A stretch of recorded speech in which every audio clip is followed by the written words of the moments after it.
In September 1919, a poet stole a city, and for 15 months, none of the great powers of Europe could take it back from him. This is one of the strangest true stories of the 20th century, and almost nobody knows about it. My name is Jason Collings, and I write the Alaric von Trello mysteries. And this story is one of the reasons that the waters, the ship in my new book, Murder on the Adriatic, sails through in the winter of 1920 was some of the most dangerous in the world. Let me tell you what actually happened. The poet's name was Gabriele d'Annunzio. He was Italy's most celebrated living writer. He was a decadent poet, a national celebrity, and in 1919, a genuine war hero. He'd spent most of the war making himself into something far stranger than just a poet. He became an aviator. He was injured. He lost the sight in one eye. And in 1918, he flew all the way to Vienna at the time, given the aviation of the time, a remarkable journey, not to bomb it, but to drop leaflets because fundamentally bombs just struck him as not being theatrical enough.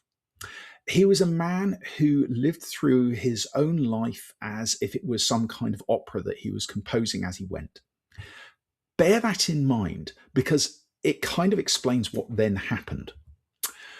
Italy had come into the war in 1915 on the promise of territory along the Adriatic coast, including, they hoped, the port city of Fiume. They hadn't, in technical legal terms, been promised it. The Treaty of London that brought Italy into the war excluded it, but they hoped that by their courage of arms, they would prove themselves worthy of it. However, at the Paris Peace Conference in 1919, they didn't get it. They didn't get a lot of the territory along the Adriatic coast that they had hoped for. And to a certain kind of Italian nationalist, this was a betrayal, a robbery, what became known as the mutilated victory. The fruits of the war that they had bled for and had been handed to somebody else at a conference table, a new nation, the kingdom of Serbs and Croats. And this rankled to an incredible degree, particularly amongst the very romantic nationalist movement in Italy. And the key voice in this movement was d'Annunzio. So on the 12th of September 1919, at the head of around 2,500 mutinous soldiers, he simply marched out of Italy, down the coast, and into Fiume, and took it over. Now, clearly what should have happened next is the Italian army, which is still in the field and vast and heavily armed, should have walked in and kicked them out, arrested d'Annunzio, put him on trial, and the problem goes away. But they didn't. The Italian government, the Italian army, looked at what was going on and saw a man who was beloved across Italy. And the government realized that they couldn't survive if they ordered their soldiers to go and potentially kill the nation's national poet. So this writer, with an improvised army of malcontent dreamers, held the city, and his own country did nothing about it. And then something really bizarre happened, because for 15 months, people came, idealists, dreamers, artists, all flocked to Fiume. And d'Annunzio ruled it from a balcony. He made speeches. These speeches aren't some kind of proto-Hitlerian or Mussolini-like dictating to the crowd, although Mussolini would later take not only the name Il Duce, but many of his mannerisms from what d'Annunzio began at Fiume. But d'Annunzio would have arguments with the crowd. He would have debates with them. People would shout out of the crowd to him and he would respond to them. It was truly bizarre. Along with the idealists and these nationalists, there came deserters, bandits, anarchists, adventurers, and simply the unemployed, hoping that this would be some kind of salvation. And not just from Italy, from all over Europe. It became a carnival, an artistic colony, and a laboratory all at once. They would hold torchlit processions through the streets. They invented elaborate uniforms. They invented the raised arm salute that would then become so famous in fascist Italy and then be adopted by the Nazis. Um, the worship of the leader cult, again, that would be adopted by Italian fascism and as the idea of the Führer under the Nazis, comes from here. And the reason it gets adopted is because one of the journalists who was detailed to watch this and to report on it was Benito Mussolini, who looks at this and, having political ideas of his own that have come out of what he sees as the mutilated victory of the Great War. He is having these political ideas himself, and he sees this and he adopts much of it. In September 1920, DAnnunzio went further. He proclaimed this as his own state, the Italian Regency of Carnaro, with its own constitution, the Charter of Carnaro, co-written with a syndicalist, Alceste de Ambris. It was half tyranny, half art project. It was frankly bonkers.